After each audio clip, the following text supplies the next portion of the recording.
Lo primero que se percibió fue el hedor. Un olor ácido, espeso, imposible de borrar de la memoria. Era la madrugada del 2 de enero cuando un operativo discreto irrumpió en una finca aislada de Michoacán, bajo instrucciones directas de Noroña. No había cámaras encendidas ni curiosos alrededor. Solo el rechinar del metal al forzar cerraduras y un aire cargado que presagiaba muerte. El predio pertenecía a Roberto Cabrera González, conocido como El Betillo, un nombre que en esa región no se menciona en voz alta, no por respeto, sino por terror. El mismo sujeto que, junto a hombres armados hasta los dientes, ejecutó sin piedad a Hipólito Mora Chávez, fundador de las autodefensas. Pero esa vez el miedo había cambiado de lado. El cateo no fue fortuito. Se realizó apenas 24 horas después de su captura, ocurrida tras un despliegue policial en la colonia San Pascual, donde el Betillo cayó en posesión de armas de uso exclusivo del ejército. Con él se vino abajo algo más, el pacto de silencio. A simple vista, el rancho parecía abandonado. Una construcción de ladrillo sin recubrimiento, ventanas selladas con tablas y alambre. A un costado, 2 tambos metálicos de 200 litros y, junto a ellos, una bolsa claramente rotulada, sosa cáustica. El suelo en esa zona estaba removido. Había algo ahí que no querían que nadie encontrara. Cuando los peritos de la Fiscalía Estatal comenzaron a excavar, los gestos cambiaron. Uno vomitó. Otro se persignó. Un tercero murmuró apenas, aquí ocurrió algo monstruoso. Lo que emergía del subsuelo no eran objetos comunes, eran pruebas capaces de congelar la sangre. Ropa con manchas hemáticas, anillos corroídos, cuchillos con restos orgánicos, casquillos calibre AR-15 dispersos como semillas. Y, en el fondo, restos humanos. Aquello no era un cateo más. Era la exhumación de un secreto macabro. Los agentes comprendieron de inmediato que estaban frente a algo mayor, una posible red de desapariciones forzadas vinculada directamente a una organización criminal que hoy opera bajo otro nombre, Cártel Michoacán Nueva Generación. Fue Noroña quien activó la investigación a fondo. Fue él quien pronunció la frase que redefinió el operativo. Revisen absolutamente todo, hasta el último centímetro. Aquí hay más de lo que aparenta. Y no se equivocaba. Lo enterrado en esa tierra era apenas la antesala de algo más oscuro, más cruel y más extenso de lo que se había imaginado. Mientras el sol comenzaba a asomarse entre los árboles, un hallazgo detuvo por completo el avance. Un objeto, una señal inequívoca de que aquella finca no era un simple refugio, era un matadero. Y lo que apareció ahí cambió el caso para siempre. El predio se localizaba entre cerros bajos, una zona donde la señal telefónica muere y los disparos se pierden sin eco. La Ruana, Michoacán, tierra marcada por polvo, armas y abandono institucional. A simple vista, solo un rancho, terreno seco, matorrales, una bodega de lámina, un establo vacío. Pero el silencio era antinatural, demasiado calculado. El inmueble había sido asegurado horas después de la detención del Betillo y, según inteligencia, funcionó como base operativa de los Bahiagres, aliados del CJNG y de los Blancos de Troya, hoy fusionados bajo el cártel Michoacán Nueva Generación. Un dato estremeció a los investigadores: el rancho fue vigilado días antes del asesinato de Hipólito Mora. La fiscalía cruzó llamadas, ubicaciones y registros. Todo conducía al mismo punto. El Betillo y su gente salieron de esa finca la noche previa al crimen. El cateo dejó de ser búsqueda, se convirtió en exigencia de justicia. Durante la inspección surgieron más señales. Primero el olor. Luego prendas sucias, algunas quemadas a medias. Un cuchillo de mango astillado enterrado junto a una cuerda.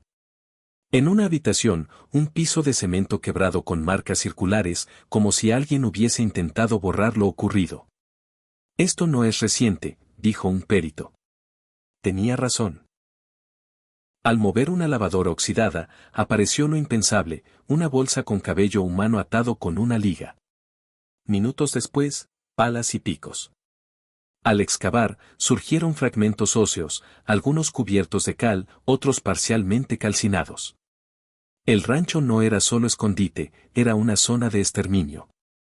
En el suelo, 2 tambos, uno vacío, otro con líquido espeso y restos similares a grasa humana. A su lado, una bolsa industrial rotulada, sosa cáustica. Maneje con guantes. Nadie hablaba. Solo el zumbido de las moscas y el clic de las cámaras forenses. Afuera, la Guardia Nacional mantenía el cerco. Todos entendían que lo descubierto no era solo evidencia, sino un método para desaparecer cuerpos. Entonces apareció algo más, una libreta pequeña, cubierta de lodo, con nombres, fechas y una palabra escrita en rojo, pagado. Entre los nombres, uno resaltaba por su ausencia, Hipólito, tachado, sin apellido, con fecha exacta, 29 de junio. El mismo día de su asesinato. ¿Era esa finca el inicio? ¿O apenas un eslabón de una cadena más larga? Horas antes, en la colonia San Pascual, se había desatado el primer temblor. Policías de Morelia realizaban un patrullaje nocturno cuando un vehículo sin placas, vidrios polarizados y 3 sujetos a bordo encendió las alertas. No se detuvieron. Aceleraron. Uno sacó un arma por la ventanilla. El primer disparo fue seco. El parabrisas de la patrulla estalló. La persecución duró 4 minutos, suficientes para cambiarlo todo. El auto se estrelló contra un poste. 2 sujetos bajaron gritando. El tercero tardó.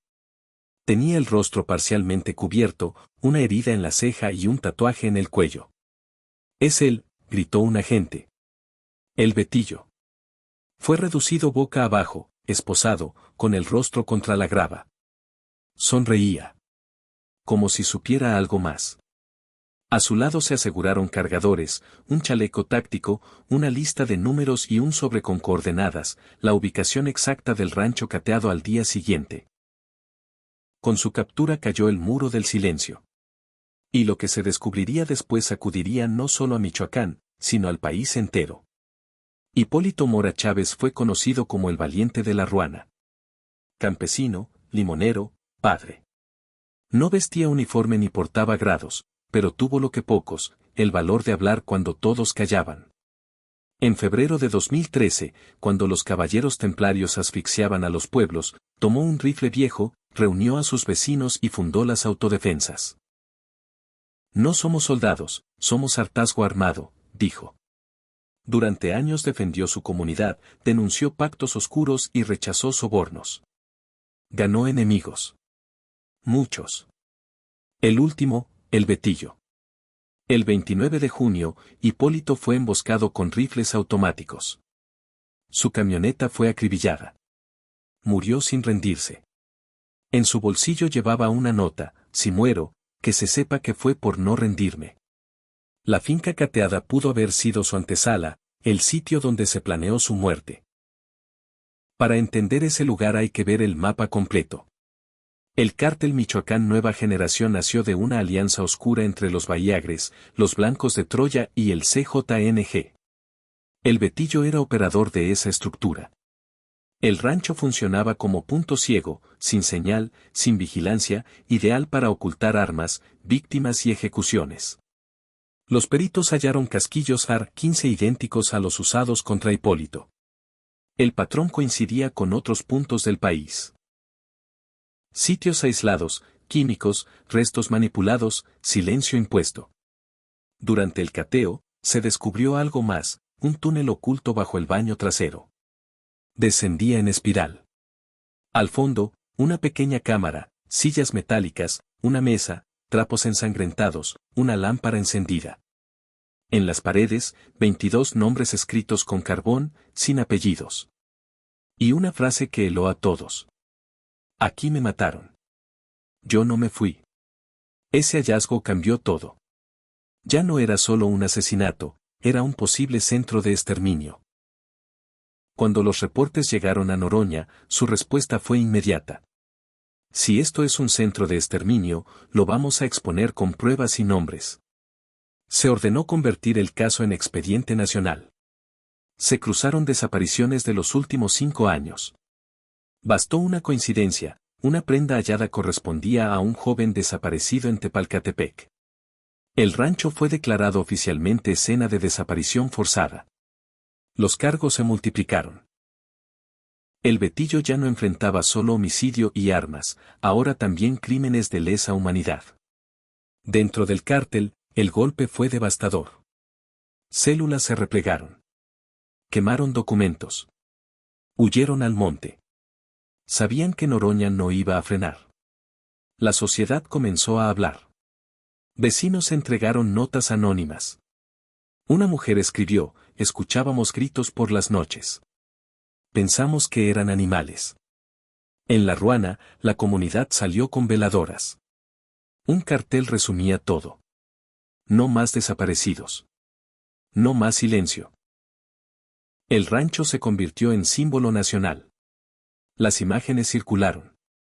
La pregunta se volvió colectiva: ¿cuántos más hay enterrados así? En conferencia, Noroña fue claro. Lo que vimos no es un hecho aislado. Es una herida nacional. Y mientras los peritos seguían excavando, algo más esperaba bajo el concreto. Un compartimento sellado con una frase en aerosol rojo. Aquí no entra nadie. Pero el Estado ya había entrado. Y lo que faltaba por descubrir podría ser el golpe final.